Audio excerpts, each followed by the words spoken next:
আমাদের কেবল 3 মাস গেছে। আপনারা আরেকটু সময় দেন, দেখবেন ইনশাআল্লাহ আমরা আইনগতভাবে আমাদের কাঠামোগুলো শক্তিশালী করে এই জাতীয় প্রত্যাশা, এই সমস্ত অনাচার, সেই অপরাধ, এগুলো সবকিছুকে আমরা প্রতিরোধ করতে সক্ষম হব। আজ আমরা দেখতে পাচ্ছি বিভিন্ন সামাজিক যোগাযোগ মাধ্যম, বিশেষ করে ফেসবুকে ভুয়া পরিচয়ে অসংখ্য অ্যাকাউন্ট ও পেজ পরিচালিত হচ্ছে। সংগঠিত নেটওয়ার্কের মাধ্যমে কৃত্রিমভাবে জনমত প্রভাবিত করার চেষ্টা করা হচ্ছে।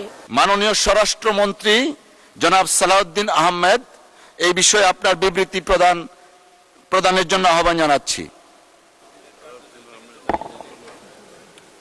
মাননীয় স্পিকার, আপনাকে ধন্যবাদ।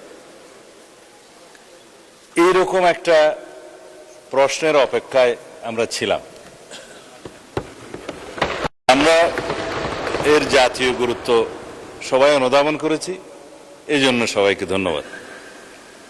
কিছুদিন যাবৎ আমরা সবাই লক্ষ্য করছি বাংলাদেশের সরকারের প্রধান, তার স্ত্রী, তার কন্যা, আমারও আছে, আমারও স্ত্রী পুত্র কন্যাকে দিয়েছে, অনেকেরই গুরুত্বপূর্ণ রাজনৈতিক ব্যক্তিত্ব এবং সমাজের গুরুত্বপূর্ণ ব্যক্তি তাদের পরিবারের সদস্যদের নিয়ে অথবা রাজনৈতিকভাবে প্রতিপক্ষ বিবেচনায় যে সমস্ত কন্টেন্ট সামাজিক যোগাযোগ মাধ্যমে, ভার্চুয়াল মিডিয়ায় প্রকাশিত হচ্ছে স্বাধীনতার নামে এবং মত প্রকাশের স্বাধীনতার নামে, সেটা আসলেই মত প্রকাশের স্বাধীনতা কিনা সেটা পুনরায় সংজ্ঞায়িত করা দরকার।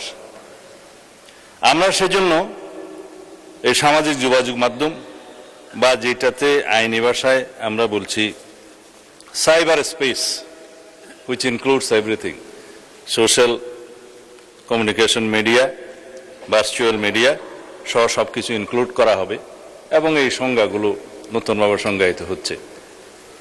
এবং আজকে এই বিষয়ে আমি একটা আইনি সংস্কার করার জন্য ড্রাফটে হাত দিয়েছি।